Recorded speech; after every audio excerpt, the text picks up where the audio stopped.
আমি জীবনে লজিং থাকি নাই। বংশগতভাবে আমি ধনী মানুষ, মীর বংশের মানুষ, আমি বংশগতভাবে ধনী। ওয়ালা ফাখরা আলাই, অহংকার করে বলছি না, আল্লাহ শুকর। অভাব কারে কই জীবনে দেখি নাই। আমি লজিং থেকে লেখাপড়া করি নাই, আমি ছাত্রাবাসে হোস্টেলে থেকে লেখাপড়া করেছি। তবে আমি লজিং ছিলাম একবার 6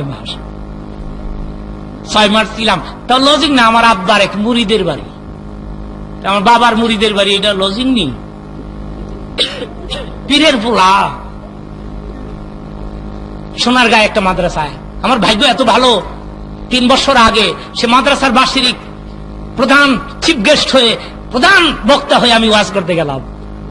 এই মাদ্রাসা 6 মাস আমি লেখাপড়া করেছি। যে বাড়িতে লজিং ছিলাম, গিয়া শুনলাম লজিং মাস্টার ওনারা 2 জন মারা গেছে। আমার জীবনে বহু মানুষের কবর জিয়ারত করেছি, আমার চোখে পানি আসে নাই। কিন্তু ওই দিন, যেদিন আমি আমার লজিং মাস্টার চাচা এবং চাচির কবর জিয়ারতে গেলাম ওয়াজের আগে, আমি বললাম আমাকে নিয়ে যাও করে স্থানে, আমি ওদের কবরটা একটু দেখে আসি। কবরের পাশে দাঁড়াইলে ওই চিত্র আমার চোখের সামনে চলে আসছে। খুব সকালে ভদ্র মহিলা প্লেটে মুড়ি লইয়া, আমি যে রুমে থাকতাম রুমের দরজায় দাঁড়ায় বলতো, মুন্সি মুন্সি মুড়ি খাও। ওই চিত্র আমার চোখের সামনে চলে আসছে। আমার চোখে পানি আসছে কেন জানেন? পানি আসছে এই জন্যে যে এই ভদ্র মহিলা মুড়ি নিয়ে সকালে আমার রুমের সামনে দাঁড়ায় থাকতেন। আজকে উনি থাকলে কত খুশি হইতেন, কত খুশি হইতেন। আমগো মুন্সি আজকে প্রধান বক্তা হয়েছে, আমগো মুন্সি, কত খুশি হইতেন। আমার চোখে পানি এসে, আমি আর পানি রাখতেই পারলাম না। ডাক দিয়ে বললাম, খোদা রে, তাহলে এদের তুই মাফ করে দে। আমি একটা অনুরোধ করবো আপনাদেরকে, আপনার একটা ছেলে লজিং রাখবেন। কারো বাড়িতে যদি 20 জনের খানা হয়, একটা ছাত্র লজিং রাখলে আলাদা চাউল দিতে হয় না। 20 জনের মধ্যে 1 জনের খানা হয় না, হয়ে যায়। তো খাইব কয়দিন? 3 বছর। 3 বছরে একটা ছেলে হাফেজ হয়ে যায়। এ দেখেন, লজিং মাস্টার রুমাইল দিল, লজিং মাস্টার রুমাইল দিল, খাওয়াইলো। লজিং মাস্টার তোমার জীবনের একটা ক্যাপিটাল, একটা বিরাট সম্বল। আমি বলছি বিরাট একটা সম্বল।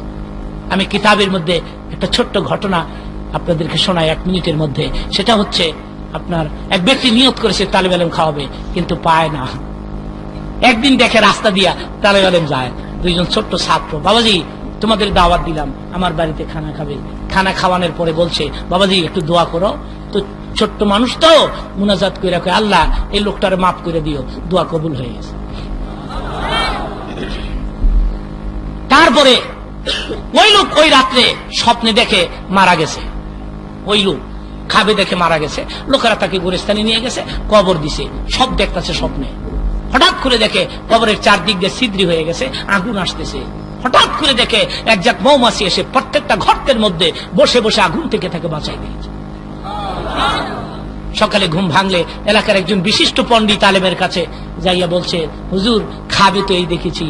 মৌলানা বলে, ইদানিং কোনো নেক কাজ করেছো তুমি? কোনো নেক কাজ করি না, একটা কাজ করছি, মাদ্রাসার 2টি তালেব ইলমরে নিয়ে আমি খাওয়াইছি। মৌলানা কয় যে ভাতগুলো ছেলেরা খাইছে, প্রতিটি ভাত একটা মৌমাছি হয়ে জাহান্নামের আগুন থেকে তোমাকে বাঁচাই দিয়েছে।